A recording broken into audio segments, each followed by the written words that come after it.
Hi, I'm Dr. Mehboob, MD Ophthalmology from AIMS, New Delhi. So the today's class is on a very important topic which is important for the exam. A lot of MCQs have been asked previously over this topic, and this is a very common topic, that is Eales disease, right? The Eales disease, the definition is saying that it's an occlusive. See, there are so many causes of vasculitis, and among them, the most common cause of vasculitis that is being diagnosed in a day-to-day life, and it is quite common in the OPD scenario, that is Eales disease. Okay, it's an idiopathic occlusive peripheral periphlebitis. Periphlebitis means there is a vasculitis, vessels, veins के around there is inflammatory things that is being taken place. Okay, it is most commonly occurring in the young males and especially in the Indian subcontinent. So you can think that why it is very important. Quite common in the Indian subcontinent. If you go in the western areas, this is not so common. They will not say that our OPD has a common disease like Eales disease. They will find it quite in a very difficult way. So you have to understand the reason behind is that because most of the, I mean, uh, theories suggest that the Eales disease has a correlation with the tuberculosis. And obviously, you know that India is a hub of TB. So if you go by this data that the TB is the one which is associated with the Eales disease, then you can understand why it is very common in the Indian subcontinent. And you have to understand because and actually some of the researchers do not agree with this TB, but in PGI Chandigarh there has been a research which is going on from 12 years. Most of the evidence showing a significant correlation with the of Eales disease with the TB. So you have to remember that Eales disease is associated with the TB also. Not only, not always, but also. The second question that always being asked in the examination and MCQ is the most common cause of recurrent vitreous hemorrhage in a young healthy male. The answer is Eales disease. Now here I have to say you two things. If it is a young healthy male, then it is a Eales disease. But the most common cause of vitreous hemorrhage in old diabetic retinopathy. Overall, most common cause of vitreous hemorrhage is trauma. So these three things you have to remember.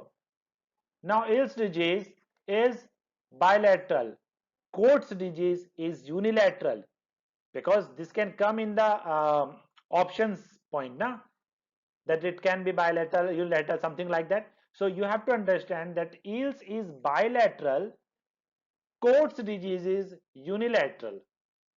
Mostly the Eales disease is asymptomatic because it's a, you understand, a peripheral phlebitis. Unless and until there is a vitreous hemorrhage or the inflammation is very high, the visual morbidity will not be seen in this condition.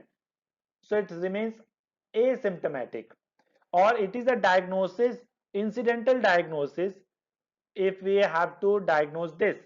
Now what happened? There are the three important phases: inflammatory, occlusive, and the retinal neovascularization. So the vasculitis will take place. First there is inflammation, then this inflammation will cause the occlusion of certain vessels. The occlusion of certain vessels will give rise to the release stimulation, and they will form the immature blood vessels, and because that is the retinal neovascularization, this immature neovascularization are very new vessels, the new vessels are very fragile and they will bleed. Let me tell you, can you see here three overlapping phases? Means there is no isolated phases. In the same eye, you can see the inflammatory stage, you can see the occlusive stage, you can see the retinal neovascularization. Means there is inflammation of periphlebitis. This inflammation will cause the vascular occlusion. It will give rise to the vasostimulation. This vasostimulation will give rise to the new vessels. Okay, this new vessels will bleed, can bleed, and that's why I have said you that it's the most common cause of recurrent vitreous hemorrhage in a young healthy male. So you, after you exclude all the possible diagnosis of this vasculitis, you have to say that this is a Eales disease. So it's a diagnosis of exclusion, very important.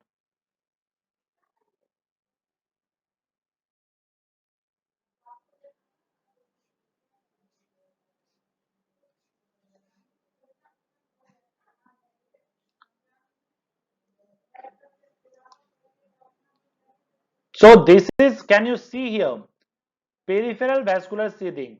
Seeding is a controversial. Someone says that it is a part of the acute condition or it is a part of the chronic condition. But most of the things, most of the retinal surgeon, they say is that it's a part of the chronic condition. So after the chronic inflammation, after the inflammation, the chronic becomes chronic. The vessels, there is a seeding. Can you see the signing area? This is the new vascular network, abnormal vessels vascular network. You can see here. These are the new vessels. Okay. And this new vessels, see in this area, they can cause the block. I mean bleed. So they can cover the macular area and the visual acuity, then they get distorted. This can be the feature. Got it? So this is about the Eales disease condition. Now coming to how to treat a patient. When the patient of this Eales disease comes with a recurrent vitreous hemorrhage, obviously if there is a vitreous hemorrhage, VH for vitreous hemorrhage, then you have to wait for 3 months, and only after 3 months, if not resolved,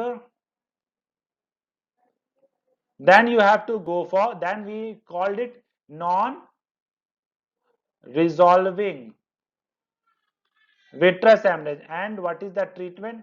Then we go for the treatment called VR surgery. समझ में आया? I'm say talking that vitreous hemorrhage in general. If the vitreous hemorrhage is less, is there, you have to wait for 3 months, okay, for vitreous hemorrhage to resolve. And if there is a non-resolving vitreous hemorrhage, then you have to go for the VR surgery.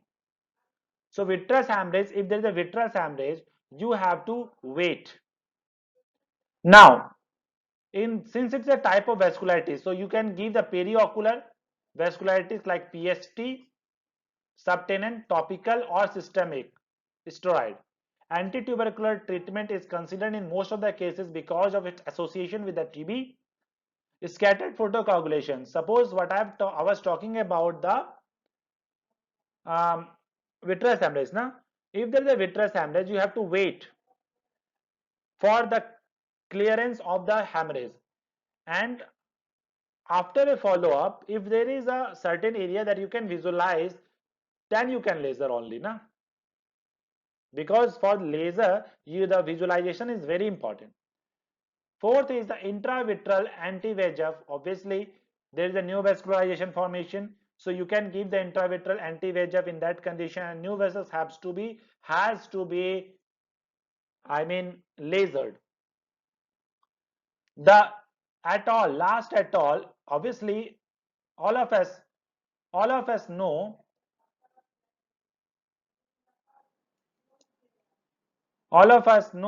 that if there is a new vessels formed, the new vessels are very fragile, right?